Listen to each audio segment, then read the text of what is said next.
এটা আমার স্ত্রীর জন্য সরি, মানে আমি ওর প্রতি খুবই কৃতজ্ঞ। সামনে অবস্থা খুব ভয়াবহ। বিএনপি জামায়াত সহ অনেক লোকজন আছেন। আসিফ নজরুলের আসলে কান্না করার কথা ইলিয়াস হোসেন এমনভাবে বাস দিয়েছেন যেন তার কোনো উত্তরই থাকে না। শেষমেশ আজকে কনফারেন্সে এসে কি বললেন ইলিয়াস হোসেনের সম্পর্কে এবং কি বললেন তার সেই বউ সম্পর্কে, যেটাকে নিয়ে কেন্দ্র করে ইলিয়াস হোসেন চরম বাস দিয়েছিলেন, আর এটা নিয়ে কথা বলতে বলতে কেঁদে দিলেন আসিফ নজরুল। জীবনদের আজকের ভিডিওটি খুবই ইন্টারেস্টিং হতে চলেছে। তিনি উপদেষ্টা হয়েও চোখের পানি বের করে ছাড়লেন ইলিয়াস হোসেন। কি মাপের বাসটাই দিয়েছেন জাস্ট অনলাইনের মাধ্যমে, একটা ভিডিওর মাধ্যমে। সত্যি আজকের ভিডিও খুবই ইন্টারেস্টিং হতে চলেছে। কেন কান্না করলেন হু হু করে, একদম ভরা মজলিস মানুষের সামনে কান্না করলেন। চলুন আমরা সরাসরি সেই ভিডিওটি দেখবো, না টেনে সম্পূর্ণ ভিডিওটি দেখবেন। চলুন আমার একটা কথা বলি, আমার লেখালেখির মাঝখানে প্রায় 15 বছর গ্যাপ ছিল। আমি যে 15 বছর পর লিখতে পেরেছি, এটা আমার স্ত্রীর জন্য।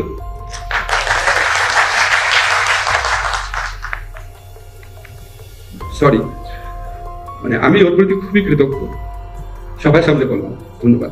আমি একটা খেয়াল করতাম কি, আমাদের সোসাইটিতে মানে মানুষ কাপুরুষ হতে এত কাপুরুষ হয়ে যেত, এত কাপুরুষ। একটা ঘটনা বলি, কি একটা দেশে বসবাস করতাম।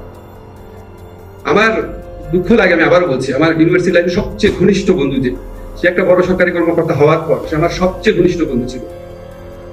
সে আমার বললো, আমি তোকে ফোন করবো না, তুইও করিস না। এবং তার মেয়ের বিয়েতে, যে মেয়েকে আমি ছোটবেলায় কোলে নিয়েছি, তার মেয়ের বিয়েতে আমাকে দাওয়াত দিল না, দাওয়াত দিল আমাদের ক্লাসমেট এক ছাত্রলীগের লিডারকে, যার সাথে কোনো রকম ফ্রেন্ডশিপ কোনোদিন ছিল না।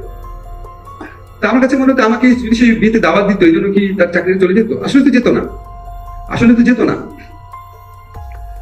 আমার এক বন্ধু এখানে আছে, নাম বলবো না, সে একবার আমার সাথে একটা ছবি দিল। ছবি দেওয়ার পর তাকে দু একটা খারাপ কথা বলা হলো, তুই বেটা জামাতের লোকের সাথে ছবি দিয়েছিস, সাথে সাথে ভয়ে ডিলিট করে দিল। সমস্যা কি? দু একটা সমালোচনা শুনলে হাজার হাজার মানুষ আমাকে যা তা লিখে, সো হোয়াট? আমি যদি জানি আমি সত্য পথে আছি, সমস্যা কি? আমি যদি একটা এন্ড অফ দ্য ডে, আমি যখন একা থাকবো, তখন যদি আমার মনে হয় না আমি অন্যায় করি নাই, 1 কোটি মানুষ কি বলে তাতে কি আসে যায়? বাংলাদেশে কার সম্পর্কে বলে নাই? জিয়াউর রহমানের মতো মুক্তিযোদ্ধাকে বলছে পাকিস্তানের এজেন্ট। খালেদা জিয়া একটা বৃদ্ধা মহিলা বলছে সে নাকি মদ খেয়ে লিভার পচিয়ে ফেলেছে। দেশের আরেক এই প্রধানমন্ত্রী তার সম্পর্কে এই ধরনের কথা বলেছে। আরো অনেক নোংরা কথা বলতো। আমাদের মহানবীকে নিয়ে কি কথা বলতো? আপনার কে কি বলবে, এটার জন্য আপনি এত কাপুরুষ হয়ে যাবেন? আমরা 15 বছর যে এই নারকীয় শাসন সহ্য করেছি, এটার পিছনে আমাদের কালেকটিভ কাপুরুষতাও ছিল।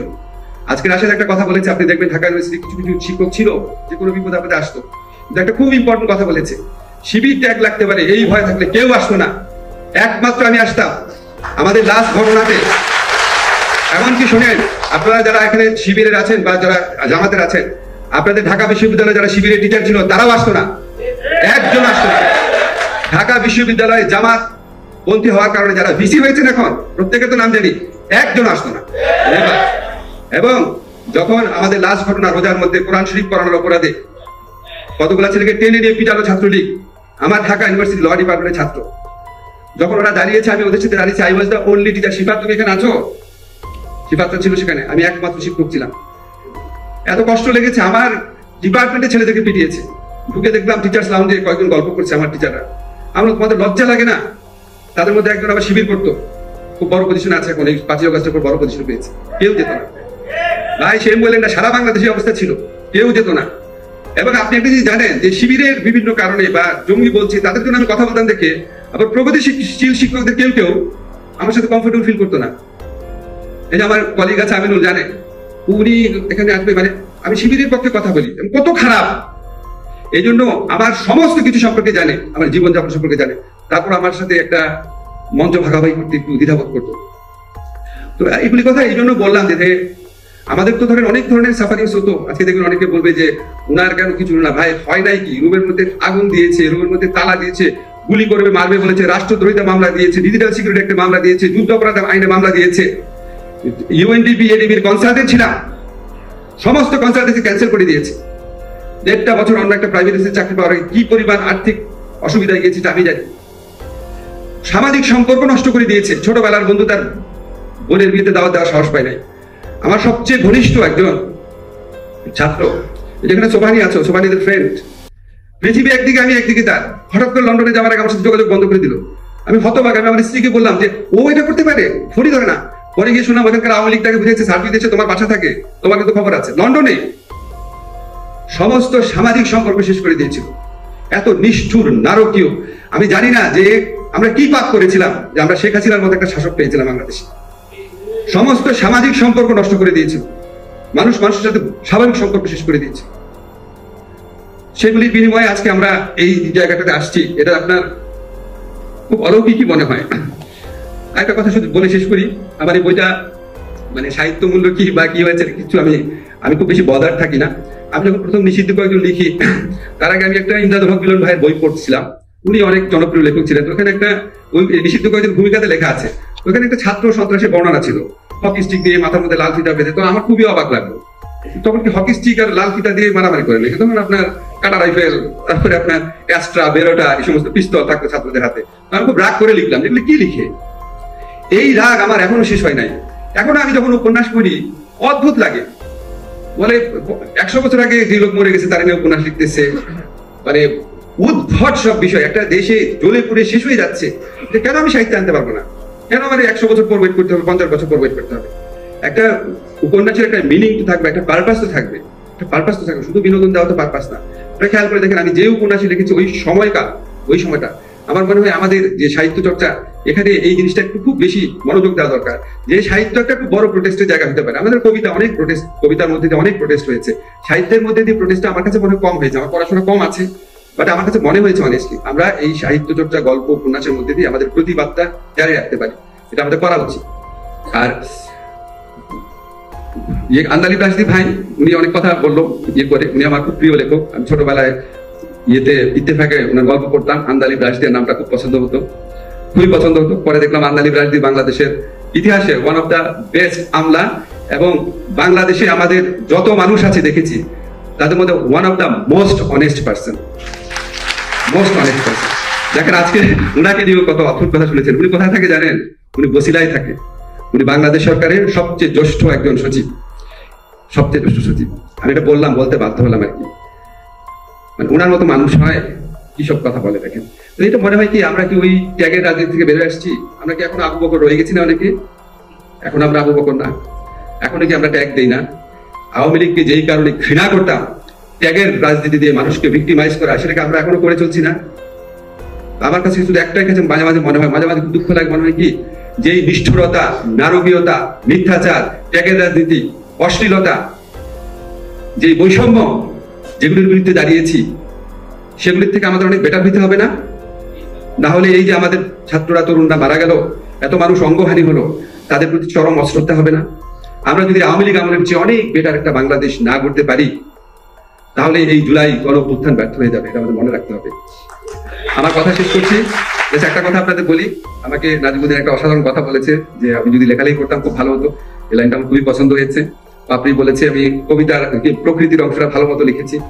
Thank you very much. কারণ আমার কাছে সত্যি মনে হচ্ছে দু একটা জায়গা, সরি নিজের কথা নিজে বলছি, খুব ভালো লিখেছি। লেখার পর মনে হয় ভালো লিখেছি, আমার খুব ভালো লাগে। আমি আপনাদেরকে অনেস্টলি একটা কথা বলি, আমি অনেক বিচিত্র জিনিস জীবনে করেছি। অ্যাক্টিভিজম করেছি, ইউনিভার্সিটি টিচার ছিলাম, জার্নালিস্ট ছিলাম, এখন আবার সরকারি দায়িত্ব পালন করছি। কিন্তু লেখালেখির মধ্যে যে আনন্দ, পৃথিবীতে এই আনন্দের কোনো তুলনা হয় না। আমি আপনাদেরকে বিশ্বাস করাতে পারবো, আমি যখন প্রচন্ড স্যাড থাকি, আমি শুয়ে শুয়ে আমার ওয়াইফ হঠাৎ আসে বলে, কি চিন্তা করতেছি? আমি মাঝে মধ্যে বলতে লজ্জা লাগে, ও এত বড় লেখককে দেখেছে, বড় হয়েছে ছোটবেলা থেকে। আমি এটা কিভাবে বলি? আমি আসলে একটা প্লট লিখছিলাম, একজনের কাছে আমি বলছিলাম যে এই এটা হয়েছে। এবং যখন আমি গল্পে ঢুকতে পারি, আমার অনেক দুঃখ চলে যায় এবং মনে হয় কি যে পৃথিবীতে এর চেয়ে আনন্দময় কিছু হতে পারে না। আপনাদের মানুষের জীবন কত নশ্বর, ক্ষুদ্র, ছোট্ট একটা জীবন, কিন্তু যখন আমরা লিখি, আমরা কোথায় চলে যাই, আমরা কত রকম মানুষ হই, আমরা কত রকম জীবনযাপন করি। আমি জানি না, মানে একটা লেখকের যে আনন্দ। তো নাজিমুদ্দিন যখন বলছিল লেখালেখিতে বেশি সময় দিতে পারবো কিনা, আমি কিন্তু মাঝে মাঝে মন খারাপ করে আমার ওয়াইফকে বলি যে এরকম আমার কি কোনোদিন এই জীবন আসবে, আমি কিচ্ছু করতে হবে না, আমার কিচ্ছু চিন্তা করতে হবে না, খালি ঘুমাবো আর লিখবো। তো আমরা বলছি অবশ্যই আসবে। এখন আমার শখ করে কফি বানানো শিখছে, বলে আমি কফির দোকান দিব, খালি লিখবো, কোনো অসুবিধা নেই। আপনাদের একটা কথা বলি, আমার লেখালেখির মাঝখানে প্রায় 15 বছর গ্যাপ ছিল। আমি যে 15 বছর পর লিখতে পেরেছি, এটা আমার স্ত্রীর জন্য।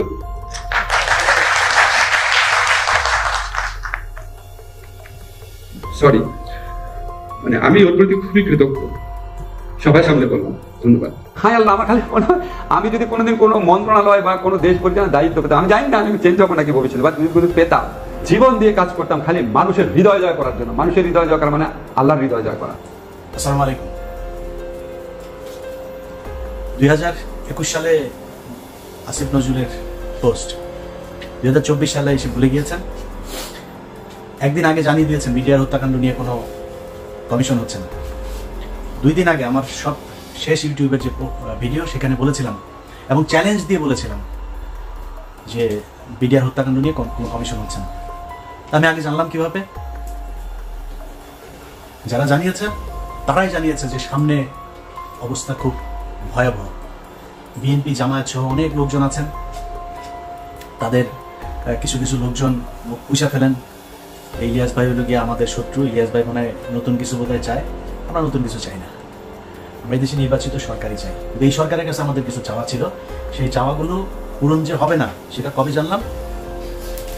মিডিয়ার হত্যাকাণ্ড নিয়ে যেসব জওয়ানরা জেলখানায় আছে, আমি কল্পনাও করি নাই যে 5 তারিখের পরে প্রথম শুনানি যেটা হইল সেখানে তাদেরকে ছাড়বে না। কিন্তু ছাড়া হয়নি। কেন ছাড়া হয় নাই? এটা আমাকে প্রচন্ড রকমের অবাক করেছে। তারপর থেকে কিন্তু আমি এই আসিফ নজরুলদের আপনার করা শুরু করেছে। কারণ কি, খবর তো আছে যে বিডিআরের এই যে জওয়ান, এই বিডিআর জওয়ানদেরকে তারা ছাড়বে না। কারণ এদের কাছে অনেক তথ্য আছে, যে তথ্য তারা বের করতে চায় না। 5 তারিখ থেকে আজ পর্যন্ত এর মাঝখানে 2 জন জওয়ানকে মারা হয়েছে। সামনে 9 তারিখে একটা শুনানি আছে, জামিন শুনানি, 4 নম্বর শুনানি 5 তারিখের পরে।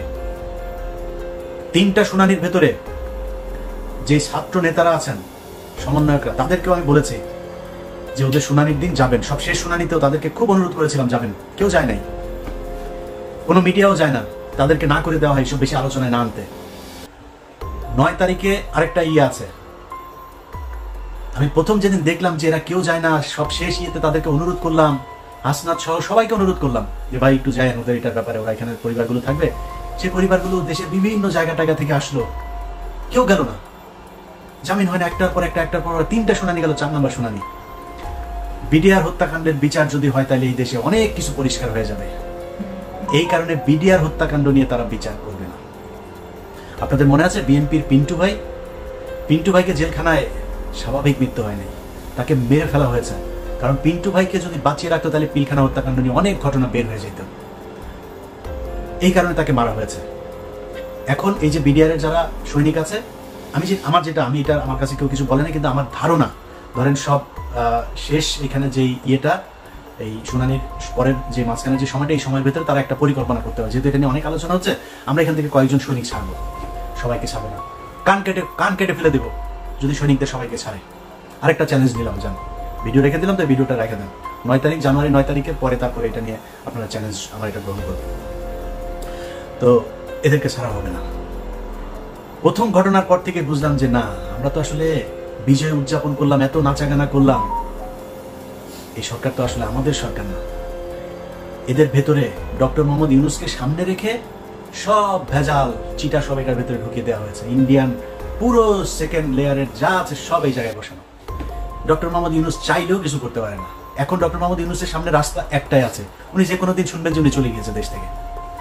এরপরে কি হবে? পুরো সেট আপ সাজিয়েছে আসিফ নজরুল, মাহফুজ আনাম, মতিউর রহমান।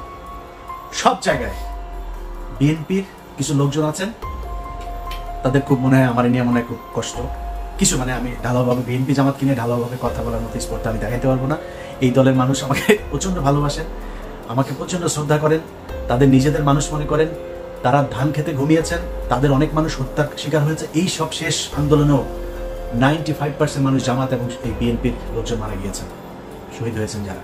অতএব আমরা এদের ব্যাপারে কথা বলতে গেলে রেসপেক্ট করে কথা বলতে হবে। আমার ব্যাপারে কথা বলতে গেলেও একটু রেসপেক্ট দেখায় কথা বলতে হবে। আমাকে বলা হয়েছে যে জামাতের গতকালকে একটা প্রতিবাদ জানিয়েছে আমার একটা বক্তব্য। সেই বক্তব্য হচ্ছে, আমি বলেছি জামাতের যে নায়েবে আমির আছেন, ওই যে তাহের সাহেব, এই তাহের হচ্ছে রয়্যাল লোক। এটা বলার পরে তারা প্রতিবাদ জানিয়েছে আমার এই বক্তব্যে। আমি এটাকে খুব পজিটিভলি নিয়েছি, কারণ জামাত একটা সংগঠন, তাদের সাংগঠনিক একটা পদক্ষেপ থাকবে, এটা কোনো ব্যাপার না। আমি ওনাদের ফেসবুক পেজে, ও জামাত ইসলামের যে পেজ আছে, সেখানে গিয়ে জামাতের লোকজনের বক্তব্য দেখেছি, কমেন্ট দেখেছি, আমার কাছে খারাপ লাগেনি।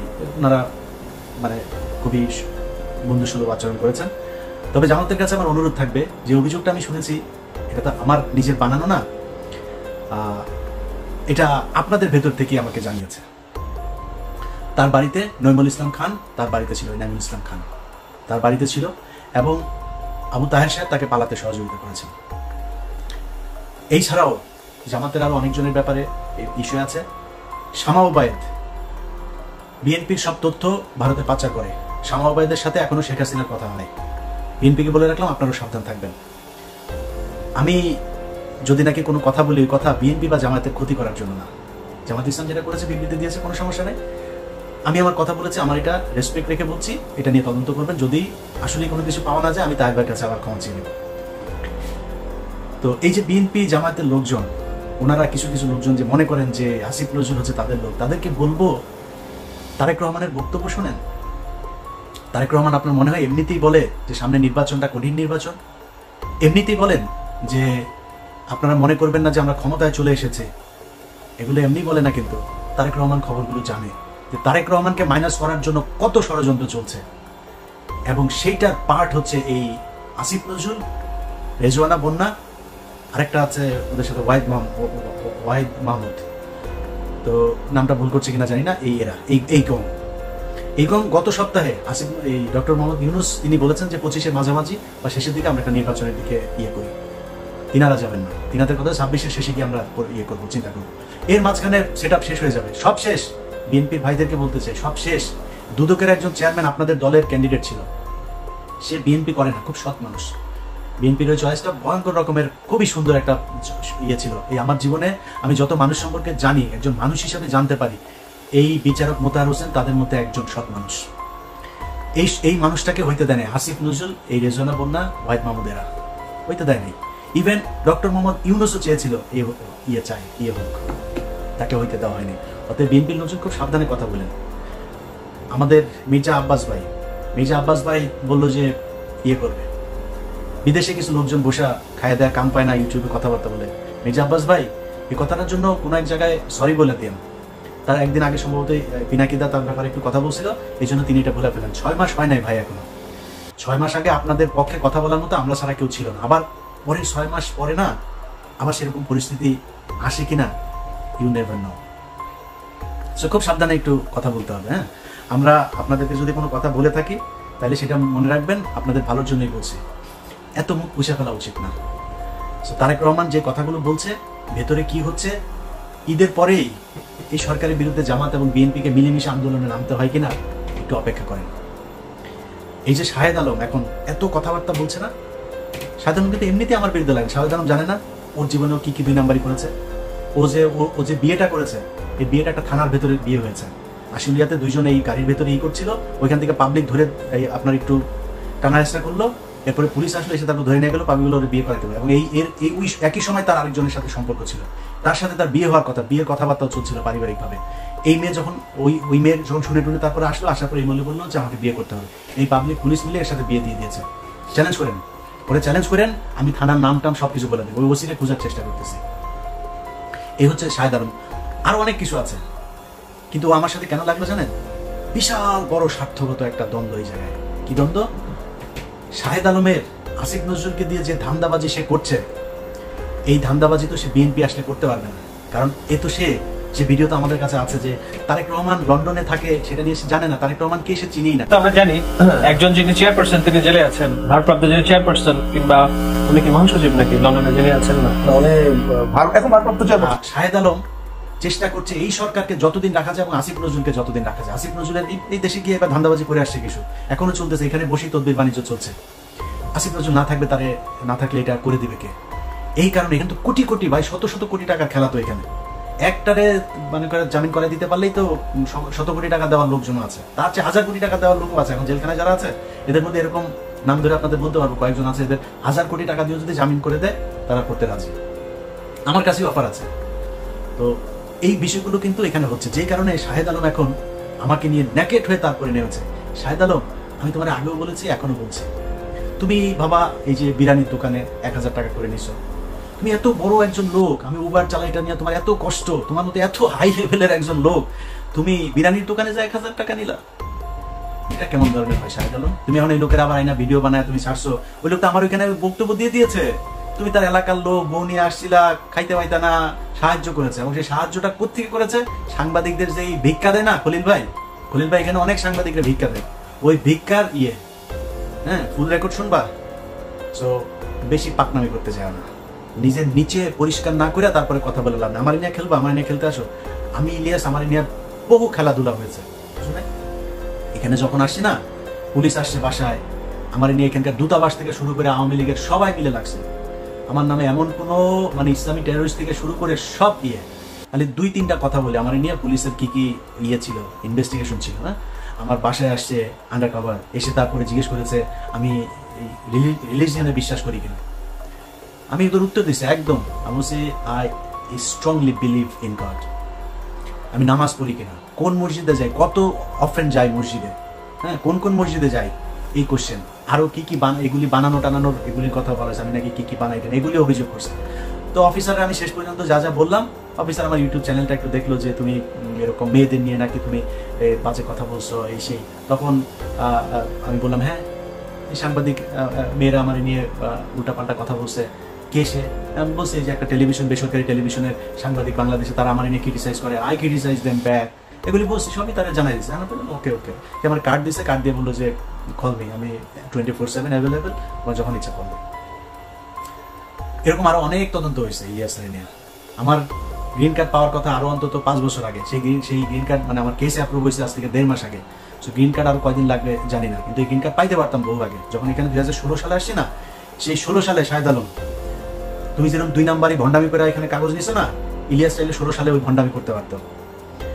আমারে গণজাগরণ মঞ্চের বানাইতে বলছে আমার লয়ার, যে আপনি গণজাগরণ মঞ্চে, তখন 2016 সাল সবাই এটা দিয়ে কাগজ বানাচ্ছিল, যে অ্যাপ্লাই করছিল তাকে কাগজ দিয়ে দিচ্ছিল। আমি আর এটারে করিনি। কেন করি না জানিস? কারণ ওইখানে যায়া লিখতে হইতো, আমার লয়ার আমার বলতেছিল যে খালি তোমার নাম চেঞ্জ করে দিলে হবে, একই ঘটনা সবাই দিয়ে দিচ্ছে, কেস হয়ে যাচ্ছে। যে বাংলাদেশের ফান্ডামেন্টালিস্ট যারা আছে তারা মানুষের ধরে ধরে জবাই করছে, ওই যে অভিজিৎ হত্যাকাণ্ড হইলো তখন এরা জবাই করছে। তারপরে গণজাগরণ মঞ্চে এরকম ইসলামিক যে ফান্ডামেন্টালিস্ট আছে যে তারা এখানে এটার একটা টেরোরিস্ট একটা অর্গানাইজেশন হিসাবে কাজ করছে, এরকম কথাবার্তা। আমি চিন্তা করলাম যে আল্লাহ যদি আমাকে আমেরিকার কাগজ লিখে রাখেন বা আমাকে ভালো রাখেন, সেটা আমেরিকায় থাকলে হবে, বাংলাদেশে থাকলে যেখানে আল্লাহ মনে করেন ওইখানে। কিন্তু আমি এগুলি বলে আমি কোর্টে যাব, আমি ইমিগ্রেশন অফিসারের কাছে যাবো, সে আমার দেখাটা পুরো পড়বে, পরে দেখবে যে আমি মুসলমানরা এত খারাপ। আমি ওই রাস্তায় সাধারণ যাইনি। কি বলতে চাচ্ছি সেটা তুমি খুব ভালো করে বুঝতে পারছো। অতএব ওই কাগজ আমি নেই। আর এরপরে এখানে এই যে উবার চালায় খাইটা এগুলি বলে পাবলিককে কি বলদ বানানো যাবে? তোর বাসায় মহিলা মানুষ যে কটা আছে সব কটা প্রেগনেন্ট হয়ে যাওয়ার কথা, যেই গালি পোলাপান তোরে দিচ্ছে, আমার এই গালি দিলে জীবনে কোনোদিন ইউটিউবের সামনে আসতাম না। মানুষের সামনে যায় বলিস তুই এলে বিশাল জমিদারের নাতি, 1000 টাকা নিয়ে খলিল বিরিয়ানির থেকে খাওয়া লাগে, তুই এত বড় এক ডেভেলপার, তুই ওয়েব ডেভেলপ করিস, তুই প্রমোটার, তুই এখানে প্রমোশনের কাজ করে, তারপরে 1000 টাকা তোরে সাংবাদিকদের খয়রাতি থেকে তোরে দেয়। মানুষের বুঝতে সমস্যা আছে, তুই ভিডিও দিলেই হবে, খলিল ভাইয়ের হাতে পায়ে ধরে আরেক ভিডিও বার করলেই হবে। শাহেদ আলম সহ যারা এখন কিনা এদেরকে ক্ষমতায় রাখার জন্য চেষ্টা করছে, এটা তাদের স্বার্থের কারণে, দেশের কারণে। শাহেদ আলম এই মানুষের কাছে বলে বেড়ায় তার নাকি দেশের বিশাল আকারে অবদান। এ হলো সেই ব্যক্তি 2018 সালে আওয়ামী লীগের কাছ থেকে টাকা পয়সা খেয়ে সব বিভ্রান্তিমূলক কথাবার্তা বলতো, মনে আছে? ইসকনের কাছ থেকে টাকা নিয়ে তারপরে সে এখানে বাড়ি কিনেছে 2টা। ও এখন বলে ওর বউ বলে ইঞ্জিনিয়ার, ওর বউ ইঞ্জিনিয়ার কাজ করে কি এখানে রিসেপশনিস্ট। এত বড় একটা ইঞ্জিনিয়ারকে যা রিসেপশনে বসায় রাখা হয়েছে, ওর বউয়ের টাকা দিয়ে নাকি সব এখানে 2 বাড়ি গাড়ি টাড়ি সব করেছে।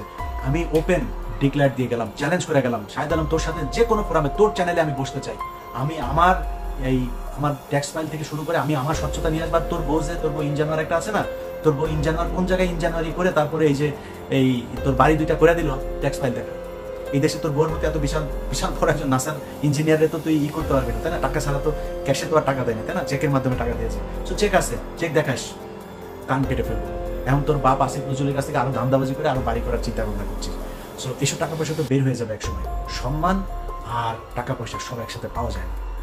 আপনারা এখন এখানে প্রথম আলোর সব সেট আপ বসায় দিয়ে যাবেন, যতদিন সম্ভব বিএনপি বা জামাতকে ক্ষমতায় আসতে দেওয়া যাবে না, আপনারা এখানে বসে বসে খাবেন, এইভাবে চলতে দেওয়া যাবে না। বিডিআর হত্যাকাণ্ডের প্রতিটা পরতে পরতে ইন্ডিয়া জড়িত থাকা, আওয়ামী লীগের যে নীল নকশা সেটা জড়িয়ে আছে। সাগর রুনিনিয়ানা বলে বিচার করেন, আসিফ নজরুল প্যান্ট ভিজায় ফেলতো সাগর রুনিনিয়া কথা বলতে বলতে, কই সেই বিচার? শাপলা চত্বর হত্যাকাণ্ড, কই সেই বিচার? যারা গুমের শিকার তারা কই? আপনাদের সময় ডিজিটাল সিকিউরিটি অ্যাক্ট এখন পর্যন্ত 5 মাস বাতিল করা যায় না, সময় পান না, সিনেমা দেখতে জানাবেন না, সামাওবাইটা নিয়ে হলের ভিতরে অন্ধকারে যায় বসেন। তো আমরা বুঝি না এগুলি কিছু। আপনারা সিনেমা দেখতে যাওয়ার সময় পান, ডিজিটাল সিকিউরিটি অ্যাক্ট বাতিল করার সময় পান না। এখন পর্যন্ত হাজার হাজার বিএনপি জামাতের লোকজন জেলখানায় বন্দী। গত সপ্তাহে ডান্ডাবেরি পরিয়ে জামাত শিবিরের সাবেক সভাপতিকে রাজশাহী কোর্টে তোলা হয়েছে। আমার ফেসবুকে সেই ছবি দিয়েছি, ভিডিও দিয়ে রেখেছি। কেন এখনো পর্যন্ত সেটার ব্যাপারে ব্যবস্থা নেওয়া যায় নাই? কিসের জন্য? আরো কত বছর সময় চান? বসে বসে লুটপাট করবেন। আমার এই নেতা ফোন করে, ওই নেতা ফোন করে, ইলিয়াস ভাই এরা তো আমাদেরই লোক, এরা এদের সাথে এরকম করলে তৃতীয় পক্ষ ঢুকবে। আর এরা আপনার লোক হইতে পারে, আমার লোক না। আমি তো আপনার দলের কেউ না, আমি তো বিএনপি জামাতের লোক না। বিএনপি জামাতের টাকা নিয়ে আমি কি আমার সংসার চালাই নাকি? আমি আপনার টাকায় কথা বলবো? আমি যা, আমার যে সমস্যা, আমার সমস্যা ইন্ডিয়ায়, অথবা আমার ওইটা না পাইলে তো আমি মনে করবো না এই দেশ স্বাধীন হয়েছে। ওনাদের কথা হইলো বিপিনুর, ইলিয়াস ভাই দেখেন এখানে তো অনেক কিছু করা যায় নাই। আসিফ নজরুল পর্যন্ত সে আমার ফোন করে ওই একই গান, ইলিয়াস কি অবস্থা ভাই, আপনি তো বলছেন ওখানে বসে বসে এখানে তো অনেক সমস্যা ভাই, অনেক চাপ। আপনারা এত চাপ নিয়ে কাজ করতে বলছে কি আসিফ নজরুল? বিপিনুরও একই, আরো কয়েকজন রাজনীতিবিদ একই আলাপ। এদের অনেক চাপ, কাজ করতে পারে না। এত চাপ, মানুষ তো জীবন দিয়েছে এই দেশে, আবার নামবে দরকার হইলে। আপনি বলেন কি করা লাগবে, বলেন, তারা আসবে, আবারও রাস্তায় নামবে, আবারও জীবন দিবে। কোথা থেকে চাপটা আসে, কারা চাপ দেয় বলে দেন। এইভাবে চাপ মনে মনে আপনি চাপ মনে করায় তারপরে সবাই মিলেমিশে ভাগ বাটোয়ারা করে খাবেন। এই জন্য 2000 মানুষ জীবন দেয়নি।